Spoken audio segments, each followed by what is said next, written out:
Stories by Night warmly greets our dear listeners and viewers. Part 1. A Restless Night in the City of Angels. Los Angeles blazed beneath a deep purple night sky, its jagged skyscrapers flickering with neon lights, vibrant pinks flaring like fire, icy blues cutting like frost, and blinding gold shimmering like a shattered sun. The city growled with wild vitality. Car horns screeched, drunken laughter echoed from street corners, and roaring engines tore through the stillness.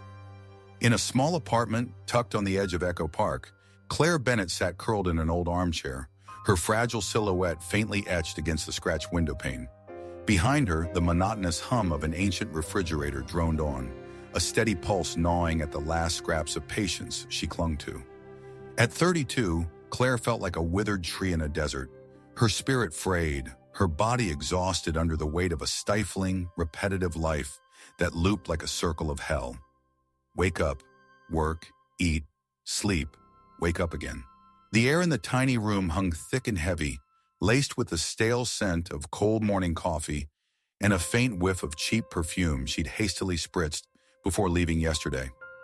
Outside, the city glittered with reckless abandon, neon lights dancing like tireless performers. Claire's pale brown eyes, dulled by fatigue and a simmering sadness, fixed on a distant billboard, a garish image of a blonde model with a perfect smile, clutching an expensive perfume bottle Claire could never dream of owning. Her fingers tightened around a chipped wine glass, the cheap Merlot inside trembling with each shallow breath. 5 years married to James, Jim, as everyone called him. And what did she have to show for it? A husband who lived more in a world of code and computer screens than with her, a mediocre marketing job at a small firm that drained her daily, and a gaping black void in her chest, howling like a caged beast she couldn't set free. They'd been married 5 years, 5 long years of evenings spent alone in this apartment, waiting for Jim to return from endless business trips, mornings waking to an empty bed beside her. 5 years, and not once had the sound of a child's cry filled this home. They'd tried, doctors, treatments, prayers, but it all led to regretful headshakes and hollow platitudes. Maybe it's not the right time. Claire had once dreamed of a little family, of children's laughter bouncing through the apartment, of Sunday mornings gathered around the breakfast table. But that dream had crumbled, leaving her with silent despair and a marriage as bland as tap water. Jim was gone again, this time for a week in San Francisco, buried in some software project she no longer bothered asking about. His last text had come this morning, curt and cold like a military order. Back Friday, don't wait up. No warmth, no inquiry, just dry words dropping like pebbles into the deep, lonely well of her solitude. She pictured him now, hunched in a fluorescent-lit office, dark hair mussed, brows furrowed in that relentless focus she'd once admired. Now that admiration had curdled into quiet rage. Rage at him for prioritizing work over her. Rage at herself for letting life slip by in silence.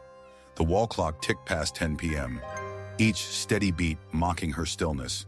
Claire slammed her glass onto the dusty coffee table, the sharp clink echoing through the quiet room, startling a stray cat on the balcony into a frantic dash. Enough. She couldn't take another second. Couldn't let herself waste away in this invisible cage any longer. The city outside beckoned, its chaotic pulse a siren song pulling her into a whirlpool of rebellion and freedom. She yanked a leather jacket from the chair, its cool fabric brushing her skin like a reminder she was still alive. She stormed to the mirror facing herself, a pale face, sharp cheekbones framing disheveled chestnut hair, eyes blazing with a defiant fire she'd thought long extinguished. She swiped bold red lipstick across her lips, a declaration, then rummaged for her keys. But then she remembered. Her car was at the shop, sidelined by a flat tire from last week. No matter, she'd take a cab. Claire dialed, her voice urgent. Get me to Hollywood, fast. 10 minutes later, a bright yellow taxi screeched to a stop outside, its headlights sweeping across the building's peeling walls. The driver, an old Mexican man named Hector with silver hair and a warm, wrinkled smile, rolled down the window. You okay, miss? You look like you're running from something awful, he said, his voice a gentle rumble tinged with curiosity, fingers tapping the steering wheel like he was playing an invisible tune. Claire slid into the back seat, the smell of worn leather and cheap air freshener hitting her nose. "Just a long day, Hector," she replied, forcing a weak smile. "I need to get out. Breathe a little." "Hollywood, huh?" Hector chuckled, a gravelly sound as he started the engine. "It's hopping tonight. Last week I drove a guy back from there. Drunk as hell, singing karaoke the whole way. Terrible voice, but fun. You hitting a bar?" "Something like that," Claire said. Her gaze fixed out the window where LA's lights streaked by like blazing comets. Hector flipped on the radio, and Miles Davis's trumpet wailed, raw and mournful. "Be careful, miss," he said, glancing at her in the rearview mirror. "Hollywood at night has a way of making you forget who you are. Don't let it swallow you." The ride was a blur of light and sound, jazz from the radio mingling with honking horns and the whistle of wind through a cracked window. When Hector dropped her off at the Blue Note, a small jazz bar nestled in Hollywood's bustle, he winked through the glass. "Have some fun, miss. Call me if you need a ride back. Here's my number." He pressed a crumpled business card into her hand, then drove off, leaving her before a weathered wooden door, music seeping out from within. The Blue Note was another world, a hazy glow of warm amber light and sultry melodies drifting through the air. Torn posters of jazz legends, Miles Davis, Ella Fitzgerald, lined the walls, vibrating with the deep hum of a double bass. Patrons dotted the space, hipsters sipping craft beer in the corner, couples tangled on red velvet seats, and loners staring into their drinks like they might find answers at the bottom. Claire slid onto a bar stool, its worn leather creaking under her weight.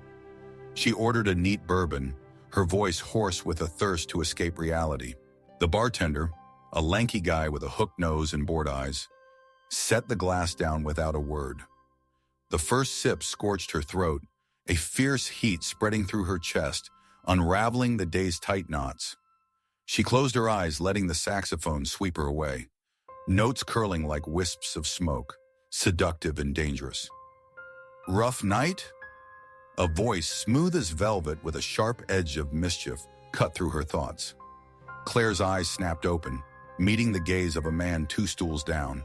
He stood out, tall, broad-shouldered like an athlete, a jawline carved from stone, and storm-gray eyes that pierced like clouds before thunder. He wore a navy blazer draped casually over a white shirt, unbuttoned just enough to reveal tanned skin, a whiskey glass dangling in his hand, ice clinking as he tilted it toward her in a silent toast. "Something like that," Claire replied, her voice steadier than she felt, though her heart ticked up a beat. She straightened, brushing hair behind her ear, suddenly aware of the bourbon's warmth flushing her cheeks. "What about you? What brings someone like you here?" He smirked, a slow, dangerous smile that sent a shiver down her spine. "I'm Ryan Carter," he said, his voice a low, warm jazz riff.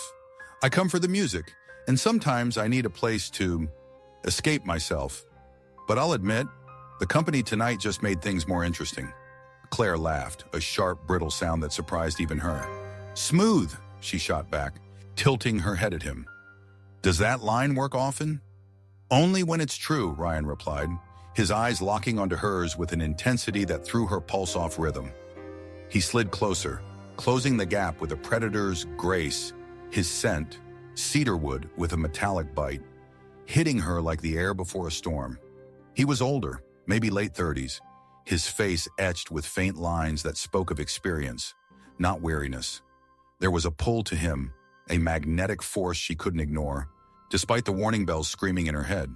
They talked, first about the music, how Miles Davis's trumpet could melt a heart, then wandering to random things, LA's stifling heat, the awful bars he'd hit in Silicon Valley. Bourbon flowed like a river, each glass peeling back another layer of Claire's walls, letting her forget Jim, the emptiness of her apartment, the 5 barren years. As the bar emptied, leaving only a few swaying drunks and the fading jazz, Ryan leaned closer, his voice a husky whisper. "Come outside with me, just for a bit." Claire didn't hesitate. She followed him into the night, the cold air slapping her awake for a moment. But then his hand brushed hers and reason dissolved. They walked to a small hotel a few blocks away, its red and green neon sign casting eerie streaks across his face. In a sparse room with white sheets and a faint tobacco scent, clothes hit the floor in desperate urgency. The world blurred into a tangle of limbs, ragged breaths, and stifled moans. Ryan was forceful, commanding, his touch a wildfire that burned away her doubts, guilt, and loneliness. It wasn't love. It was a primal collision of need and defiance, a fleeting release from the invisible cage that had trapped her too long. When it was over, Claire lay beside him, sweat slicked, neon light slicing jagged patterns across her bare skin. Reality crashed back like a tidal wave. Jim, their vows, 5 childless years, and now this night. She sat up, heart pounding, fumbling for her clothes in the dark. "I should go," she whispered, her voice cracking like dropped glass. Ryan propped up on an elbow, watching her, his expression unreadable. "No strings," he said simply, his tone even. "This was whatever you needed it to be. Don't beat yourself up." She nodded, avoiding his gaze, pulling on her jacket and bolting out. The frigid night stung her face, the city humming around her, oblivious to the storm in her chest. She dug Hector's crumpled card from her pocket, dialing with shaking hands. He arrived in 20 minutes, the yellow cab a beacon in the dark. "You look beat, miss," Hector said as she climbed in, his voice soft but concerned. "How'd the night go?" "Not how I expected," Claire rasped, staring out the window. Hector didn't press, just turned on the radio, a mournful jazz tune, and drove her home. The ride back was a self-made funeral, each mile a weight crushing her chest. When she stepped into the apartment, dawn's first light bled over the horizon, the bone-deep cold replacing the bourbon's warmth. She collapsed onto the sofa, burying her face in her hands, Ryan's taste lingering on her lips, and one question screaming in her mind: what have I done? Part 2. Secrets Beneath the Hazy Light. Los Angeles remained unchanged after that fateful night at the Blue Note. The neon lights still flickered relentlessly, brilliant and cold, illuminating dusty streets and noisy corners. The city growled with ceaseless vitality, engines revved, radio ads blared, and drunken laughter spilled from bars onto the sidewalks. But for Claire Bennett, everything now carried a different hue. Each flash of light a sharp reminder, each sound a whispering accusation echoing in her mind. She tried to bury the memory of Ryan Carter in some dark, hidden corner of her psyche, like shoving a dusty box into the attic and pretending it didn't exist. But that memory refused to stay quiet. It seeped out like an oil stain, creeping through the cracks of her daily life, jolting her every time she caught her own reflection in the mirror. Eyes no longer just dulled by exhaustion, but brimming with a silent torment, a self-inflicted wound she couldn't heal. In the days that followed, Claire slipped back into her routine like a soulless machine. Mornings, she brewed coffee in the cramped kitchen, the hiss of boiling water mingling with the traffic outside. But the aroma now churned her stomach instead of waking her senses. She went to her job at a small tech firm in downtown LA, where gray walls and harsh fluorescent lights drained her vitality hour by hour. She sat at her desk, typing mindless ad copy for products no one bought, her eyes glued to the screen while her mind drifted to that night. Ryan's strong hands, his ragged breaths, the hotel room awash in neon glow. She shook her head, trying to banish the images, but they clung like a ghost, making her tremble despite the stifling office heat. Jim was still away, lost in his world in San Francisco. His messages came sparingly, cold as stones dropped into a still lake. Project extended 2 days, or sometimes just issues. Not back yet. She stopped replying, letting them sink into the digital void of her phone, wondering if he noticed her unusual silence. Probably not. Jim had never been good at reading emotions, even when they stared him in the face. Like the night she sat alone in the apartment, eyes red from dreams of a child that never came, or the time she silently sobbed in the bathroom after yet another doctor's headshake. 5 years of marriage, 5 years of infertility, and he stayed consumed by work, leaving her to face the quiet pain alone. One Wednesday afternoon, as LA's golden orange sunlight stretched across scorching asphalt, Claire decided to escape for air. She drove to Santa Monica Beach, where waves roared fiercely and crowds buzzed like noisy migratory birds. She kicked off her shoes, sinking her bare feet into warm sand, her gaze tracing the horizon where sky and sea blurred into a hazy streak. The salty wind whipped through, tangling her chestnut hair, carrying the scent of the ocean and the shrieks of kids playing nearby.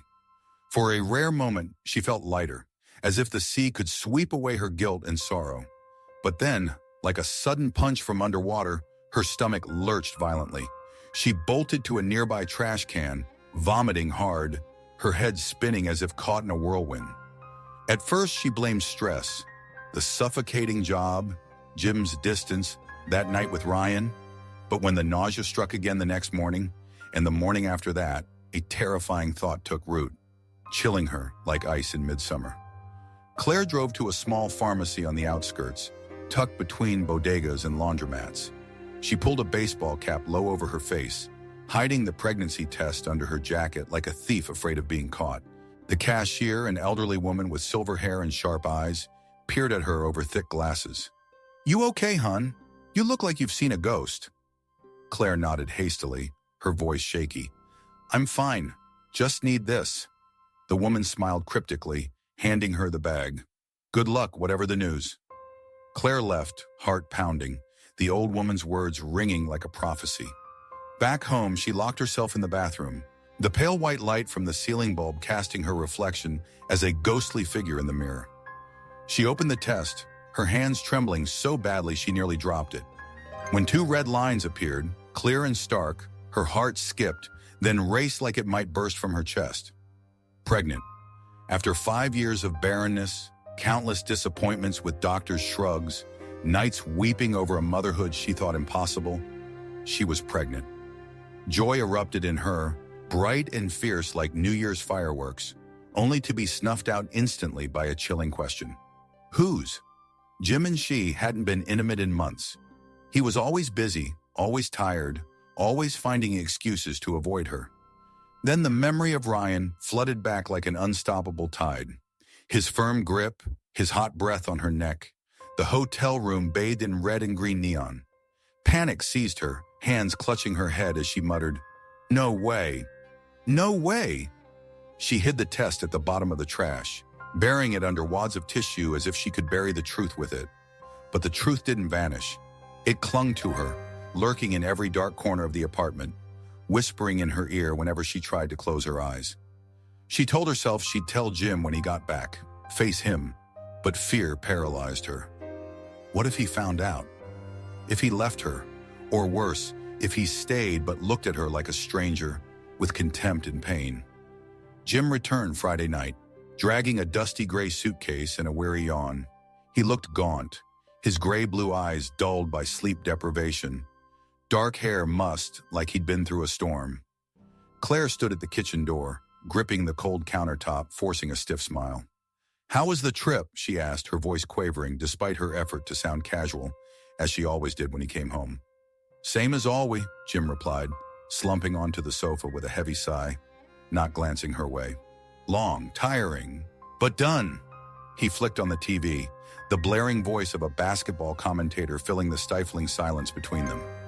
Claire stood there staring at his back, wanting to scream, to smash the remote from his hand and force him to look at her, really look at her, into the pain and secret clawing at her insides. But she stayed still, frozen, the secret in her womb ticking like a time bomb. The next day, an unexpected twist hit like a rogue wave. The doorbell rang while Claire washed dishes, the sharp chimes startling her into dropping a porcelain plate, which shattered into jagged white shards on the floor. She wiped her hands on her apron, heart racing, and opened the door. Ryan Carter stood there, tall, polished in a sleek black leather jacket, his storm gray eyes striking her like lightning. Her heart clenched, blood rushing to her ears in a deafening roar. "Ryan!" she gasped, her voice breaking, hands gripping the door frame to steady herself. "Hey, Claire," he said, that familiar smirk sending a shiver through her, though this time it carried a different edge. Mysterious, probing, as if he knew something she didn't want to admit. "Jim invited me over. Didn't expect to see you here." His tone was light, but a sharp glint hid beneath it, like a blade cloaked in velvet. Jim emerged from the living room, clapping Ryan on the shoulder with a rare, easy grin. "Carter, man, it's been ages. Come in, got cold beer waiting." Claire froze, her mind reeling like it was caught in a tornado. Ryan was Jim's old friend. They'd played basketball together in high school, shared stories she'd never heard, never been part of. The coincidence was too cruel, too vicious, as if fate was mocking her, rubbing salt into an open wound. The evening unfolded like a clumsy, suffocating play.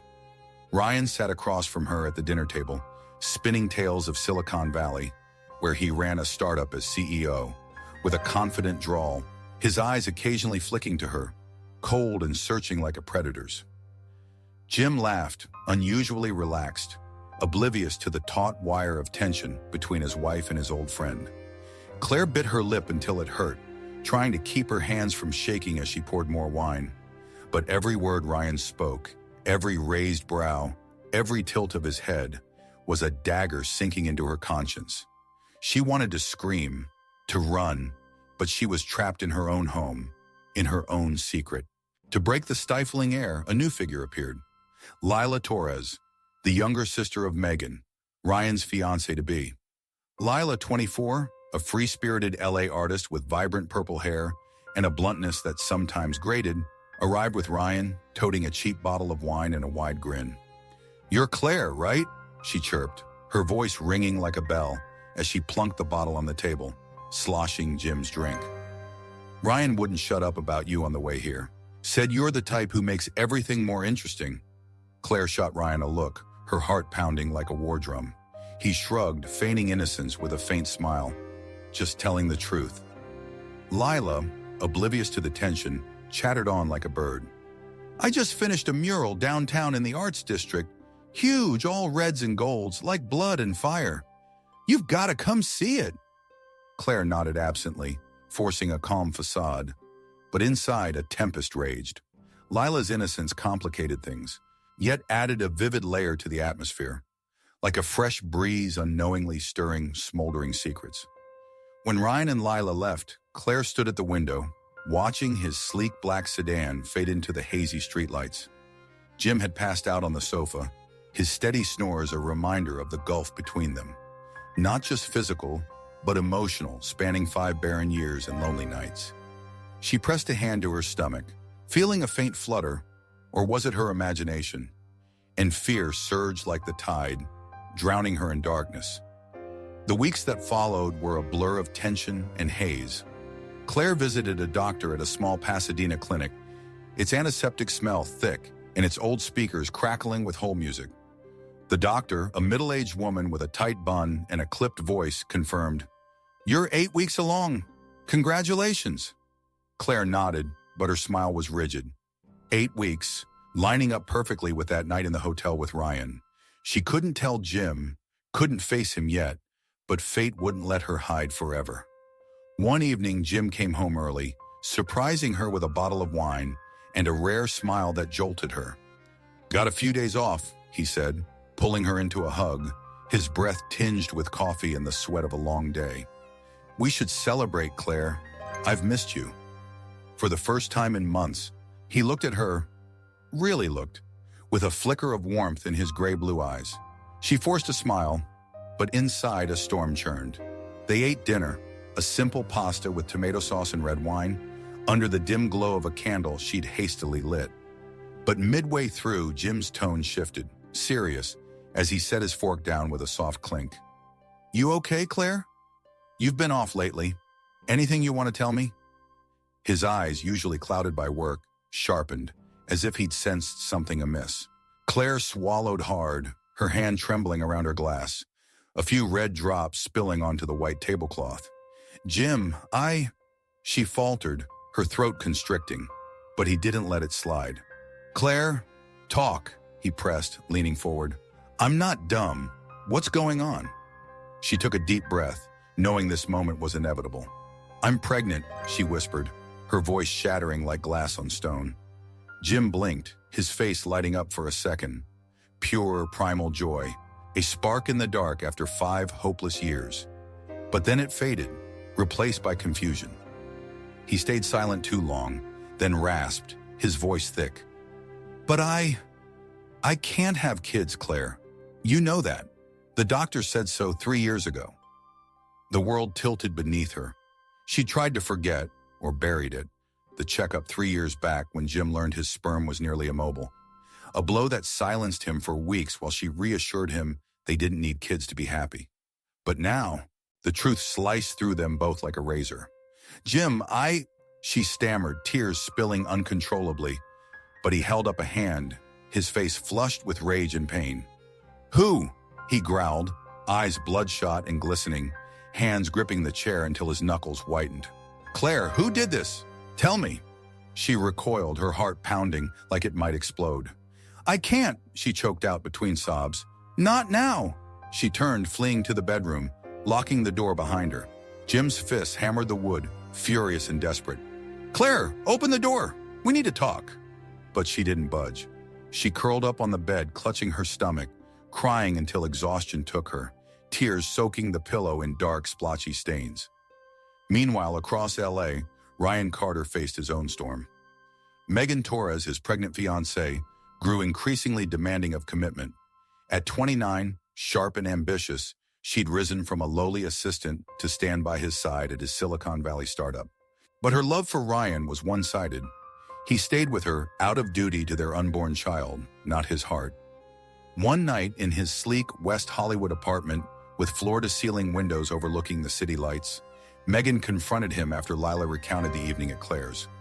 Who's Claire, Ryan? Megan asked, her voice cutting like a knife through the quiet, hand resting on her swelling belly under a tight shirt.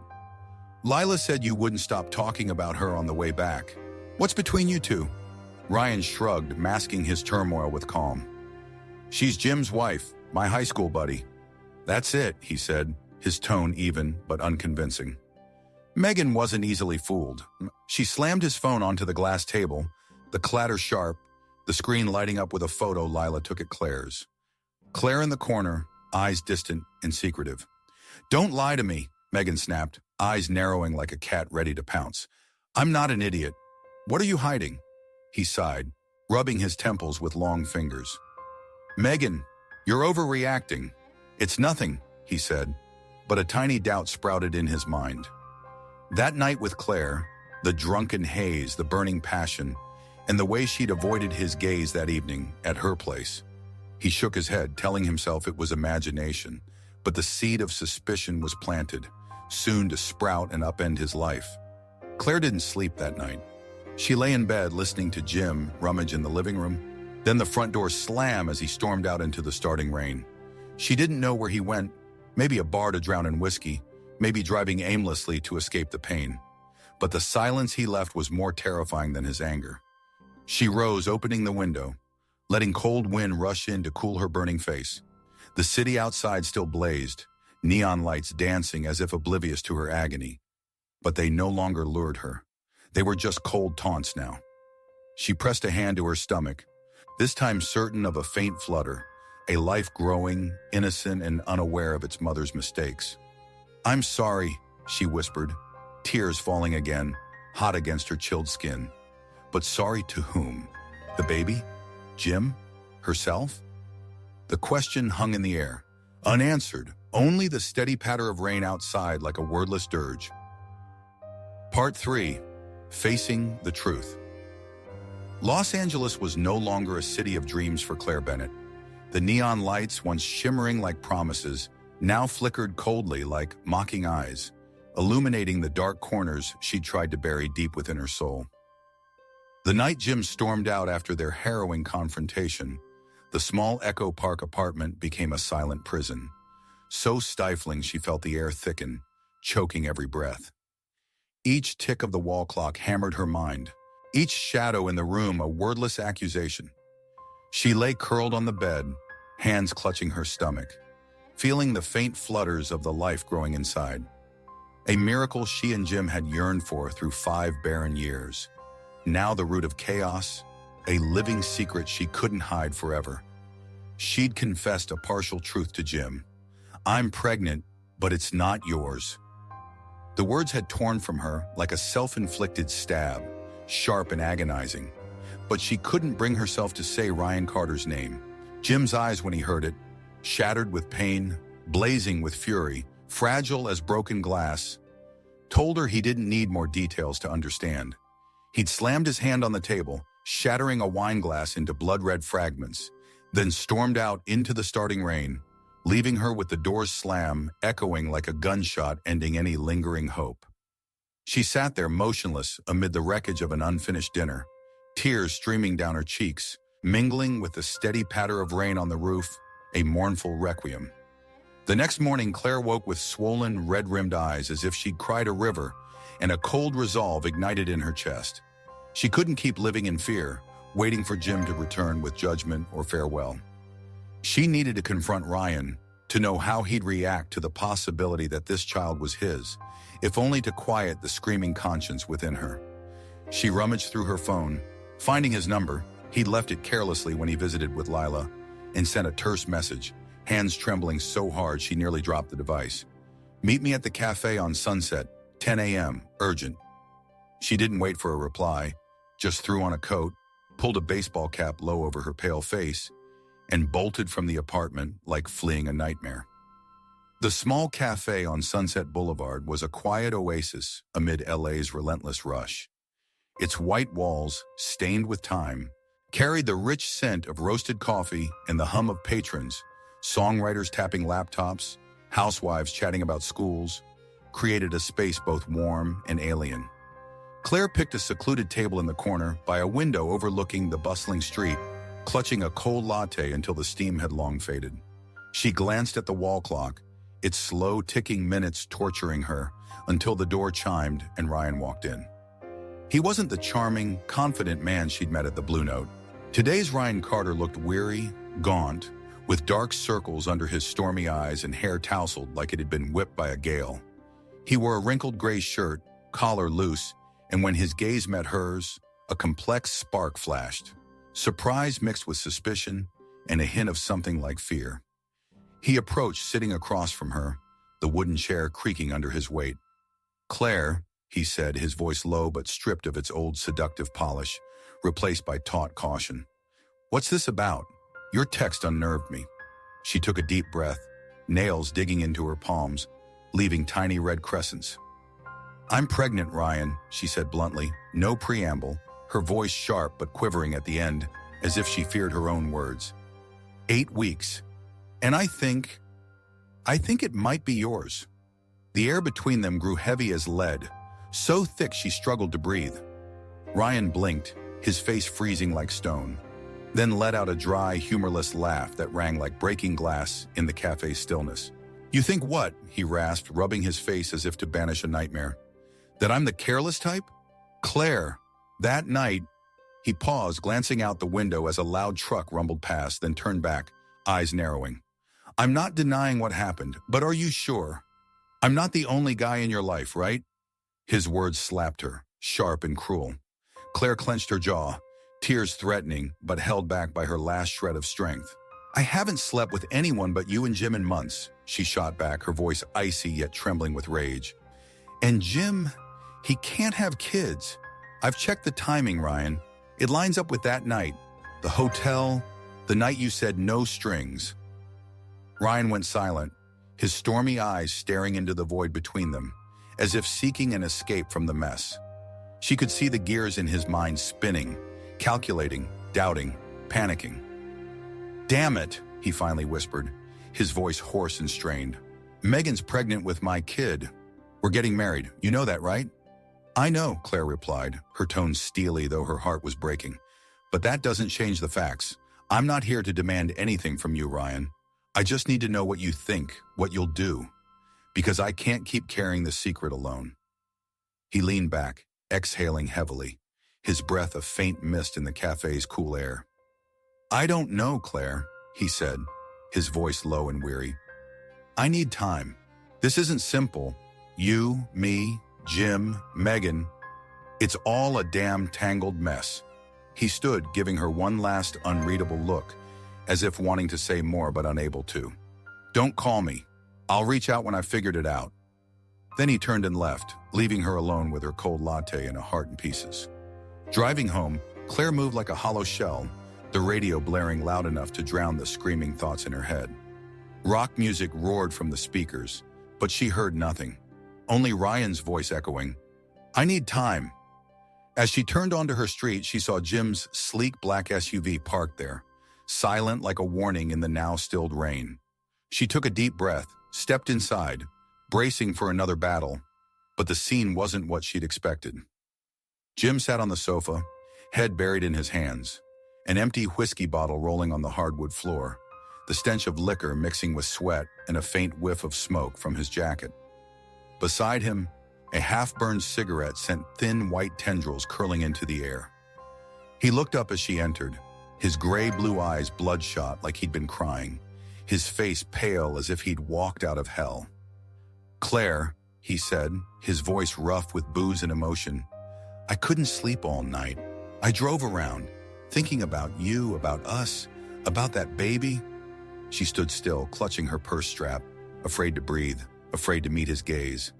"Jim, she started, but he cut her off, staggering to his feet and stumbling toward her on shaky legs. "Let me talk," he growled, raising a hand to stop her. "I know I'm not its father. I know you cheated on me.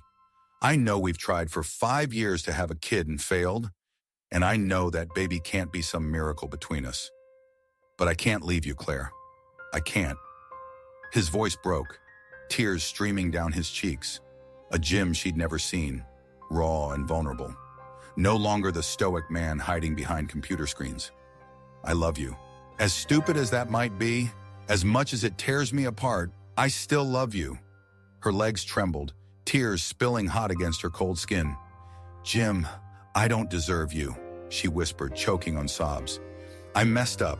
I ruined everything. Our 5 years, our dreams. You don't have to do this." "No," he roared, stepping closer, gripping her shoulders firmly but not roughly, his whiskey-soaked breath hitting her face. "I don't need to know who it was. I don't want to know. But I won't lose you. Lose this family, even if it's not the perfect one I dreamed of. The baby, I'll take it as my own. We'll get through this, Claire. Together." His words were a knife, painful yet redemptive, piercing her heart, making her want to flee and cling to him at once. She wanted to believe him, to take the hand he offered, but her guilt was too vast, too heavy, crushing her like a boulder. "Jim, you don't understand," she whispered, her voice crumbling like wind over dust. "It's not just a mistake. It's so much more complicated. I don't know where to start." "Then explain," he shouted, his voice booming through the small room, startling the stray cat on the balcony into fleeing again. "Tell me, Claire. Who was it? What happened? I deserve to know after 5 years together, after everything I've done for you." He lunged forward, slamming his hand against the doorframe behind her, the wood shuddering like it might break. She flinched, her heart pounding like a war drum, tears blurring her vision. "I can't," she choked out, her voice trapped in her throat. "Not now. I can't." She turned, bolted to the bedroom and locked the door again. Jim's fist pounded, weaker this time, as if he too were drained. "Claire, please." His voice faded, dissolving into the steady rain outside, leaving her with heavy silence and wordless pain. Across L.A., Ryan Carter entered his sleek West Hollywood apartment, his mind a storm-ravaged wreck.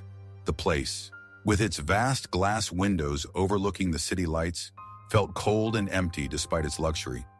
Black leather chairs, gleaming glass table, a red-streaked abstract painting on the wall like blood. Megan waited, perched on an armchair with legs crossed, her gaze icy as a blade. She wore a tight black dress, hand resting on her 5-month pregnant belly. And when he walked in, she skipped greetings, cutting straight to it.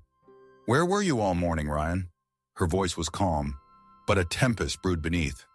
"Met a friend," Ryan replied, forcing an even tone, though his hand unconsciously clenched the keys in his pocket, jangling them. Megan wasn't easily fooled. She rose, stepping close, her jasmine and spice perfume hitting him like a warning. "Lila said you met Claire," she said, eyes narrowing, her voice sharp as a knife through the stillness. "What is she to you, Ryan?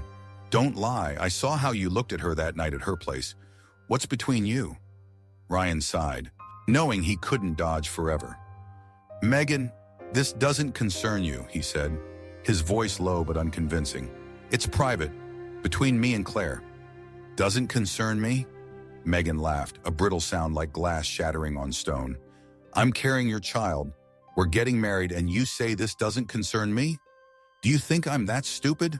She snatched his phone from his coat pocket, unlocking it with the code she'd long known, a habit he never fixed, and scrolled through messages with a predator's speed.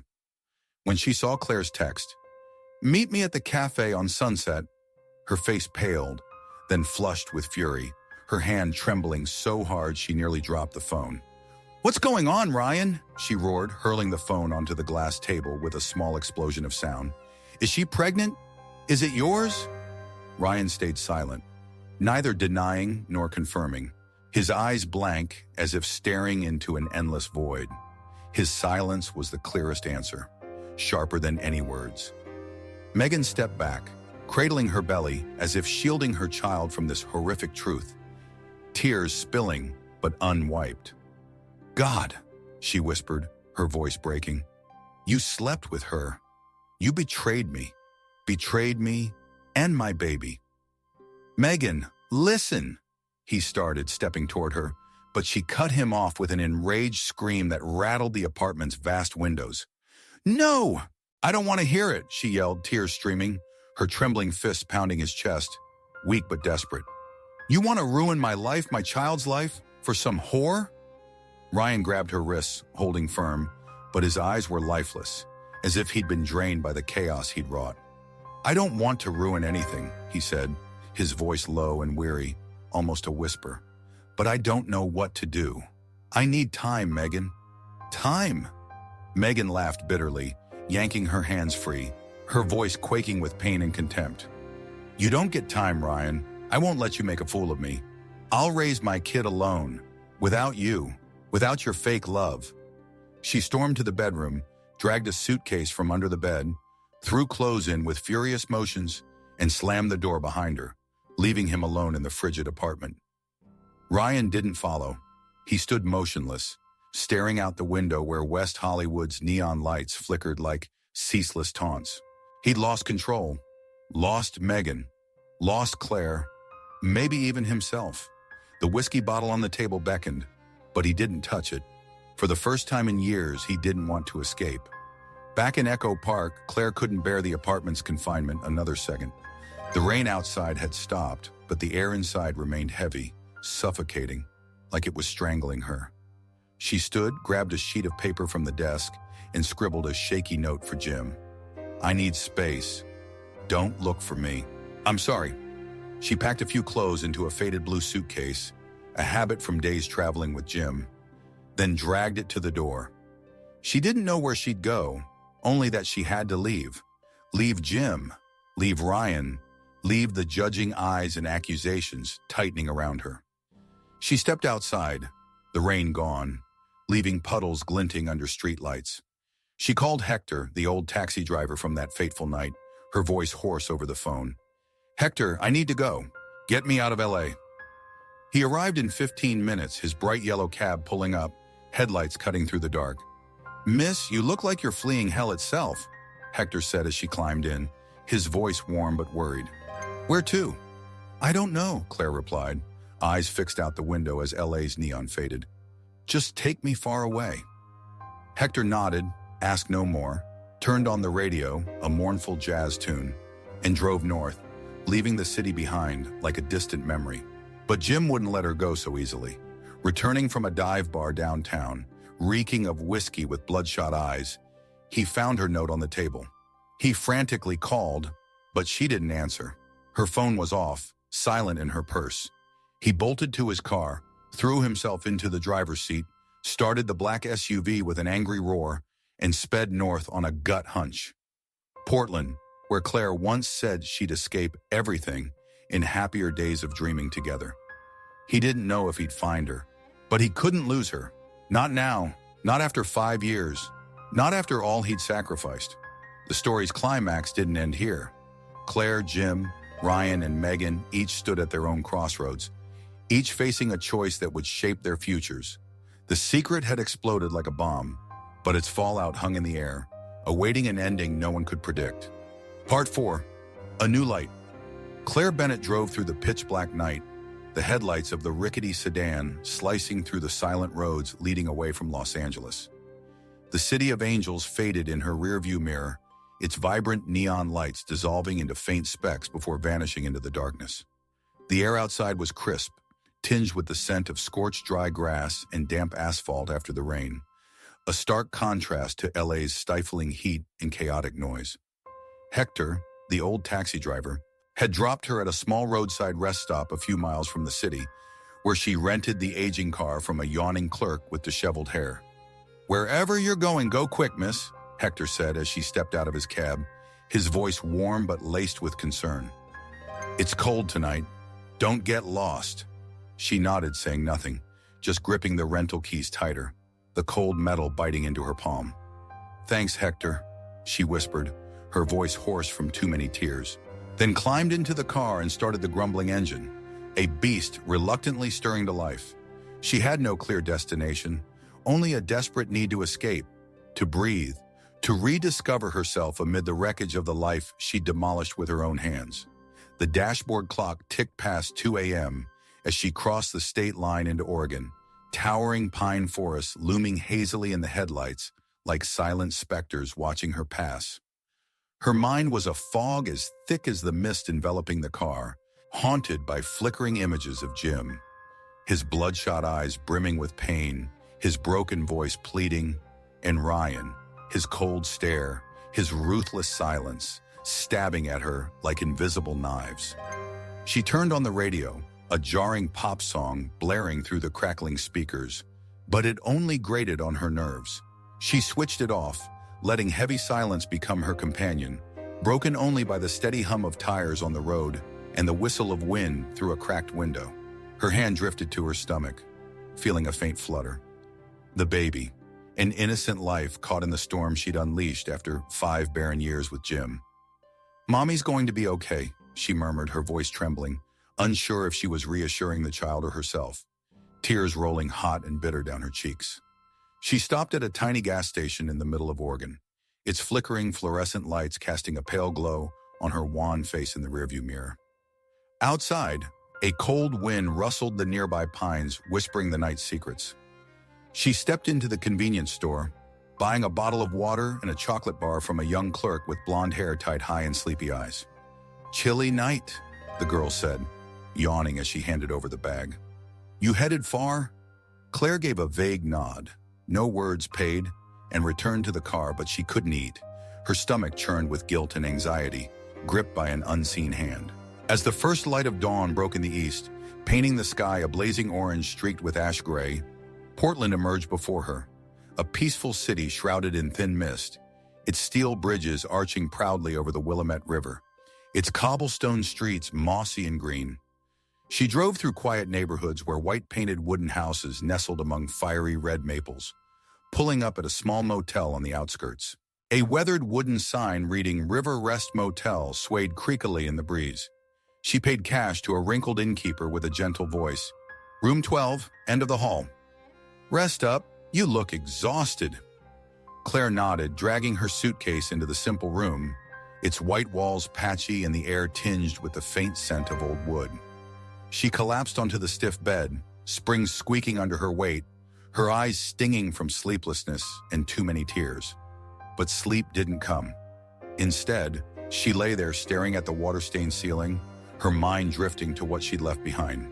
She'd abandoned Jim with a brief note, left Ryan with unanswered questions, and now here she was, alone, pregnant, unsure of her next step. Yet amid the chaos, a faint glimmer pierced her heart. She felt free, if only fleetingly, from judging eyes, from accusations, from the invisible cage that had trapped her through 5 barren years and the days following that fateful night. Meanwhile, in Los Angeles, Jim Bennett refused to give up. After finding Claire's note on the kitchen table, he bolted from the apartment, his heart pounding like a caged animal. He'd drunk too much whiskey at a grimy bar nearby, where the stench of stale beer and blaring rock music mingled with the hoarse laughter of drunks. He'd sat there for hours, staring into his glass, thinking of their 5 years together, Claire cooking in their tiny kitchen, their evenings curled up on the sofa watching movies. The nights he stayed up working, while she silently wept over their childlessness. He couldn't let her go, not after all they'd endured, not after he'd chosen forgiveness, even at the cost of his pride. He leapt into his black SUV, starting the engine with an angry roar, and tore onto the highway under the drizzle left from the night before. Raindrops battered the windshield, blurring his view, but he didn't care. He cranked the radio, an old Springsteen song wailing through the speakers. Born to run, but nowhere to hide. The lyrics stung like a bitter reminder of his plight, but they kept him awake, kept him driving north, guided by his only hunch. Portland, where Claire once said she'd go to start over in the days they dreamed of a family. When he reached Portland that afternoon, the rain fell harder, streaming down steep streets, tires slipping on slick cobblestones. He cruised through neighborhoods, eyes scanning motels, cafes, anywhere Claire might stop. His head throbbed from whiskey and exhaustion, but a fierce determination burned within him, unquenchable. At last, he spotted the old sedan she'd rented parked outside the River Rest Motel, its muddy tires and fogged windshield a giveaway. His heart leapt into his throat, pounding like it might burst. He parked beside it, stepped out, letting the rain soak his jacket and hair, cold water trickling down his neck. But he felt nothing but the desperate need to find her. He knocked on room 12's door, hands trembling like a nervous teenager, his breath puffing white in the frigid air. Claire jolted upright at the sound, heart racing like a drumbeat. Peering through the curtain, she saw Jim, drenched black hair plastered to his forehead, gray-blue eyes desperate yet ablaze with a love she thought lost long ago. She wanted to flee, to scream he shouldn't be here, but a part of her, the part that still loved him, still craved his forgiveness after 5 barren years and endless pain, drew her to the door. She opened it, and they stood there, a few feet apart, silent amid the steady rain, water dripping from the awning onto the concrete. "Claire," Jim said, his voice rough from cold and emotion, rain streaking down his face, mingling with tears he didn't bother to wipe. "I won't let you go. I can't, not after 5 years together, not after everything I've done to hold on to you." "Jim, you don't understand," she replied, tears spilling hot against her chilled skin. "I don't deserve you. I ruined everything. Our 5 years, our dream of a family, all of it. You don't have to do this." "No." He stepped forward, grasping her hand, his touch cold yet strangely warm against her skin. "You're everything to me, Claire. I wasted too much time realizing that. Too many days chasing work, leaving you alone with pain I never truly understood. But I'm here now and I want us to start over. With the baby." She looked at him, her heart aching at the sincerity in his eyes, the love he still held despite her mistakes. "But it's not yours," she whispered, her voice crumbling like dry leaves underfoot, tears blurring her vision. "I don't care," he said, squeezing her hand, his voice firm yet trembling with emotion. "It'll be mine because I choose it to be. 5 years we couldn't have a child and I thought it was my fault, that I'd failed you. But now you have a baby and I won't let you face it alone. I choose you, Claire. I choose us." His words were a gale, blowing away the dark clouds in her heart, dispelling fear and guilt if only for a moment. She threw herself into his arms, sobbing like a child, letting him hold her tight under the freezing rain. They stood there, soaked and shivering, hair plastered to their faces, clothes heavy with water, but for the first time in months, maybe years, they felt a fragile spark of hope pierce the darkness, like dawn's first light through thick fog. In Los Angeles, Ryan Carter faced a different ending, cold and hollow. After his fight with Megan, she left the apartment, suitcase in tow, with a final warning before slamming the door. "I don't need you, Ryan. My kid will grow up without a father like you." He didn't stop her, not because he didn't care, but because he knew she was right. He'd destroyed too much, shattered Megan's trust, wrecked Claire's life, and perhaps his own. He sat alone in the luxurious apartment, now as cold as a tomb, neon lights from West Hollywood flickering through the vast windows, illuminating the whiskey bottle on the gleaming glass table. He stared at the bottle, fingers brushing its icy rim, but he didn't drink. For the first time in years, he didn't want to numb reality with liquor. Instead, He picked up his phone, typing a short message to Claire with shaky hands. "I won't bother you again. Be happy." He sent it, then deleted her number from his contacts, a small but final act, like closing a chapter he no longer belonged to. He stood, stepping onto the balcony, letting the night wind lash his face, gazing down at the city humming below, oblivious to his pain. Megan, meanwhile, returned to her mother's house in San Diego, a small beachside home with a wooden porch overlooking the Pacific. She sat there, hand on her belly, watching waves crash against white sand under a blazing sunset.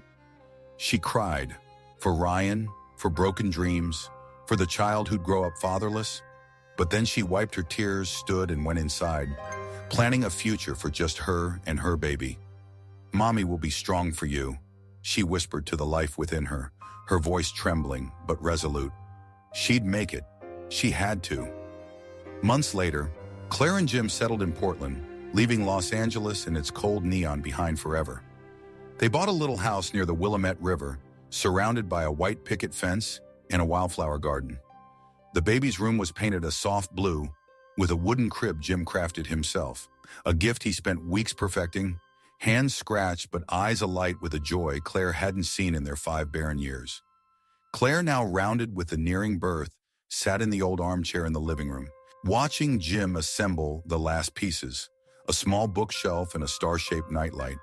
He looked up, caught her gaze, and smiled. A gentle smile, no longer strained or distant. "You okay?" he asked, resting a hand on her knee, his touch warm and rough from garden work. "Fine," she replied, placing her hand over his, feeling warmth spread through her skin. "Thank you, Jim, for everything, for not giving up on me, for giving me a chance after all I've done." He said nothing, just squeezed her hand, and they sat in the soft glow of a rainy afternoon, the patter of water outside a gentle lullaby. The baby arrived weeks later, a tiny girl with Claire's pale brown eyes and Jim's sleek black hair. Though they knew it wasn't biological truth, they named her Hope, a name encapsulating all they'd fought to hold on to after 5 barren years, dark days, and indelible mistakes. Los Angeles was now a distant memory, fading in their minds like a dream long past. Neon lights no longer lit their lives. Instead, they had Portland's gentle glow, the misty streetlights, the mornings they woke together, Hope's laughter filling their small home. Claire and Jim didn't pretend the past didn't exist. It lingered in their soul's quiet corners. In nights, Claire woke from nightmares of Ryan. In moments, Jim looked at Hope and wondered about her real father. But they chose to move past it, together, for the little family they'd built from the ashes of mistakes and pain. Ryan and Megan, each in their own way, found their paths too. Ryan stayed in LA, working in Silicon Valley, but his eyes lost their old arrogant spark, deepened, scarred by a man who'd lost too much. Megan gave birth to a boy in San Diego, naming him Ethan, raising him with a single mother's fierce love. They never saw Claire or Jim again, but their lives went on, with scars but also with hard-earned lessons. And so the story closed, not with a fairy tale ending, but a real one. Love, fragile and wounded, could still heal the deepest cuts, and light, small as a candle in the dark, could pierce the thickest shadows. Under Portland's rainy skies, Claire, Jim, and Hope moved forward, day by day, in the new light they'd forged for themselves. If you've journeyed with Claire, Jim, Ryan, and Megan through this emotional ride under the neon lights, please share your thoughts below. This is a story of mistakes, forgiveness, and glimmers of hope shining through the darkness. Things we can all relate to somewhere in our lives. Don't forget to like and subscribe to the Stories by Night channel so you won't miss the next tales, where every night brings a new journey and a fresh secret unveiled in the hazy glow. Want to hear more about Ryan's fate in LA or Megan's path in San Diego? Drop your ideas in the comments. We'll bring you special side stories based on your suggestions. Thanks for joining us, and see you again for another storytelling night on Stories by Night.